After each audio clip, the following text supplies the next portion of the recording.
अगर आपको पेशाब बार-बार जाने की इच्छा होती है, आपको फ्रीक्वेंसी ऑफ यूरिनेशन है, अगर आपको पेशाब लगा आप रोक नहीं पा रहे, आपको जल्दी जाने की इच्छा है, अर्जेंसी है और जाते-जाते बाथरूम में कुछ 1-2 ड्रॉप से थोड़ा पेशाब आपका निकल जाता है, जिसको हम इनकॉन्टिनेंस या अर्ज इनकॉन्टिनेंस कहते हैं। तो हो सकता है कि आपको ओवर एक्टिव ब्लैडर हो, आपका ब्लैडर इरिटेट हो गया हो। ऐसे में आप डॉक्टर से मिलने से पहले क्या आप घरेलू नुस्खे कर सकते हैं ताकि आपके सिम्पटम्स में थोड़ा सुधार आए? ख़ास तौर पे अगर आप अपने शहर के बाहर हैं और पास में आपके पास कोई यूरोलॉजिस्ट नहीं है। नमस्कार दोस्तों, मैं हूं doctor Narendra Rao, urologist and kidney transplant surgeon. आज हम बताएंगे कुछ नॉर्मल उपाय जिससे आपके ओवर एक्टिव ब्लैडर के लक्षणों में कुछ सुधार आ जाए।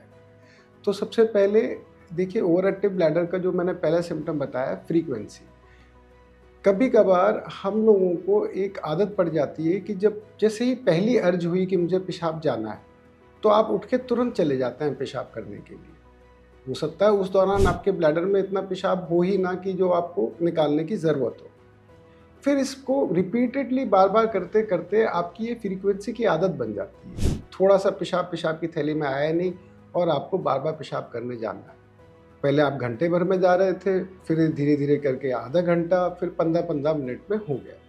तो प्लीज़ अपने आप को कंट्रोल करें। पहली अर्ज पर जाकर पेशाब करने की इच्छा को थोड़ा-सा अपने दिमाग को समझाएँ कि भई 15 मिनट पहले ही मैं पेशाब करके आया था, इतनी जल्दी मेरा ब्लैडर, मेरी किडनीज़ इतना पेशाब बना नहीं सकते कि दोबारा मेरे को जाने की इच्छा हो। यह है सबसे पहली चीज़। दूसरी चीज़, अगर आप स्मोकर हैं और एक्सेसिव स्मोकिंग करते हैं, तो आपको स्मोकिंग क्विट करनी पड़ेगी। ये वैसे भी आपकी हेल्थ के लिए अच्छी नहीं है।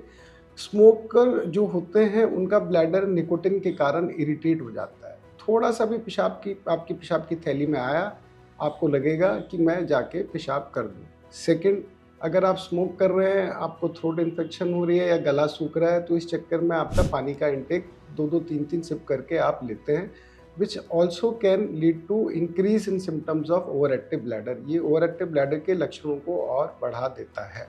तो आपको स्मोकिंग अपनी ओवरऑल हेल्थ के लिए भी ज़रूरी है छोड़ना। Third, stop taking bladder irritants. जो भी आपके ब्लैडर को इरिटेट चीज़ करती हो वो आपको छोड़नी पड़ेगी दिनचर्या में, जैसे कि एक्सेस कैफ़ीन, बहुत ज़्यादा चाय, बहुत ज़्यादा कॉफ़ी, ख़ासतौर पे ब्लैक कॉफ़ी, स्ट्रॉन्ग कॉफ़ी आप पी रहे हैं, 3-3 4-4 कप पी रहे हैं, तो ये आपके ब्लैडर को इरिटेट करता है, ये आपको बंद करना पड़ेगा। एक्सेसिव स्पाइसी फूड अगर आप ले रहे हैं, बहुत तीखा मिर्ची वाला खाना खा रहे हैं, तो आपको इसको बंद करना पड़ेगा। कार्बोनेटेड ड्रिंक्स, अगर आप सोडा का इस्तेमाल कर रहे हैं, कोल्ड ड्रिंक ज़्यादा पी रहे हैं या आजकल एनर्जी ड्रिंक्स जिसमें बहुत सारे आर्टिफिशियल स्वीटनर्स हैं, तो इनको आपको बंद करना पड़ेगा। इन ड्रिंक्स के मैं नाम नहीं लूँगा, पर आजकल बच्चों में ये बहुत कॉमन है, यंग जनरेशन में आप हर जगह पाएँगे इनको अजीब-अजीब रंग की बोतलों या कैन के साथ। इनको प्लीज़ स्टॉप कीजिए, ये शुगर से भरपूर है, आपकी ओवरऑल हेल्थ के लिए ये कुछ नहीं कर रहे। साइकोलॉजिकल केवल आपको थोड़ा-सा एनर्जी की आपको लगता है कि थोड़ी बढ़ोतरी हो गई है। फोर्थ, अगर आपको ऐसे लक्षण हैं, तो बहुत सारे लोग क्या करते हैं कि मैं पानी का इंटेक ही कम कर देता हूँ, कि जिससे कि ना रहेगा बाँस, ना बजेगी बाँसुरी। ये आपकी किडनीज़ की ओवरऑल हेल्थ के लिए ठीक नहीं है। मान लिया कि आपको अर्जेंसी है, फ्रीक्वेंसी है, एक आधा बूँद पेशाब आपका निकल जाता है, पर इस चक्कर में ख़ास तौर पे अगर आप महिला हैं, तो आप वाटर इंटेक कम ना करें कि मैं दिन भर में पानी पीऊँगी ही नहीं, तो मेरे को कहीं जाने की ज़रूरत ही नहीं पड़ेगी और ख़ास तौर पे पब्लिक टॉयलेट का इस्तेमाल नहीं करना पड़ेगा। इससे आपका ब्लैडर भी तब भी इरिटेट होगा जब आप बहुत कम पानी पी रहे हैं एंड आपकी किडनीज़ की हेल्थ को डिहाइड्रेशन अफ़ेक्ट करती है। फिफ्थ चीज़, फोर्थ पॉइंट का बिल्कुल उल्टा है, जिसको सुन के आप कहोगे कि डॉक्टर साहब कैसी उल्टी बातें कर रहे हैं। Stop over hydrating yourself. जी हाँ, सही सुना आपने।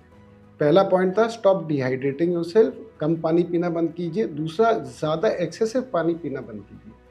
90% टाइम एज यूरोलॉजिस्ट हम ये पाते हैं कि जो पेशेंट्स अपने आप इंटरनेट पढ़कर और अपने आप नॉलेज लेकर गूगल से या यूट्यूब वीडियोस देख के आ रहे हैं और कहते हैं डॉक्टर साहब मेरे को दवा दे दीजिए, मेरे को ओवर एक्टिव ब्लैडर है। एंड जब हम पाते हैं कि इनके कुछ टेस्ट करा के, जैसे यूरिन फ्लो का टेस्ट हो गया, अल्ट्रासाउंड हो गया, इनसे बात करी, तो इतने ओवर एक्टिव ब्लैडर के लक्षण नहीं। हम इनको फिर एक बोलते हैं कि आप एक ब्लैडर डायरी या वॉइडिन डायरी बनाइए, जिसमें आप 24 घंटे में समय के साथ आप हर समय जितना पेशाब कर रहे हैं आप एक कंटेनर में नोट करें, जितना लिक्विड इनटेक आप कर रहे हैं वो अलग कंटेनर में नोट करें और उसको टाइम के साथ इतने टाइम पे मैंने ये पिया तरल पदार्थ या इस टाइम पे मैंने इतना पेशाब किया आप करें। तो आप हैरान होंगे सुनकर कि काफ़ी सारे पेशेंट जिनको लगता है कि हमें ओवर एक्टिव ब्लैडर है, हम बार-बार पेशाब करने जा रहे हैं, हमारी फ्रीक्वेंसी बढ़ गई है, दरअसल उनका ओरल इनटेक बहुत ज़्यादा होता है। तो अगर आप अपनी हेल्थ या किडनीज़ के लिए आपके दिमाग में ये भ्रम है कि मेरे को 4 से 5 लीटर पानी पीना चाहिए, तो देखिए अगर आप वाटर इनटेक या लिक्विड इनटेक ज़्यादा रखेंगे तो आप पेशाब भी बार-बार जाएँगे और आपकी फ्रीक्वेंसी बढ़ ही जाएगी। ऐसे केसेस में हमने अक्सर पाया है कि ये दिन के समय ज़्यादा परेशान रहते हैं, पर जब सो चुके हैं तो पानी नहीं पी रहे तो उनको रात को पेशाब करने की इच्छा नहीं होती। तो कभी-कभार आप अपने आप ही अपने ओवर एक्टिव ब्लैडर के लक्षण्स को क्रिएट कर रहे हो by taking more water intake या तरल पदार्थ ज़्यादा, सूप, जूस, कोल्ड ड्रिंक आपने पूरे दिन में पिया, उसके साथ पानी पिया तो नेचुरली आप पेशाब ज़्यादा जाओगे। तो ये थी कुछ जनरल एडवाइस उन लोगों के लिए जिनको लगता है कि उनके पास ओवर एक्टिव ब्लैडर के लक्षण हैं। पर अंत में मैं यही कहूँगा कि ये सब प्रिकॉशंस आप घर में लें, पर अपने पास के यूरोलॉजिस्ट से जाके अपने लक्षणों को डिस्कस ज़रूर करें और अगर वो कुछ टेस्ट कर रहे हैं, कहीं कराने पड़ेंगे तो उनको कराओ, ताकि पहले तो आपका डायग्नोसिस हो चुके कि आपको ओवर एक्टिव ब्लैडर है भी या नहीं, और सेकेंड अगर आपको ज़रूरत पड़े तो इसकी वो आपको दवा दे सके। तो ये वीडियो थी उन लोगों को जिनको अर्जेंसी, फ्रीक्वेंसी या पेशाब की लीकेज की समस्या है। अगर आपके रिलेटिव्स या आपके फ्रेंड्स फैमिली में किसी को ये प्रॉब्लम है तो ये उनके साथ शेयर करें, ताकि वो एक ढंग के यूरोलॉजिस्ट के पास जाके अपना ट्रीटमेंट ले सकें।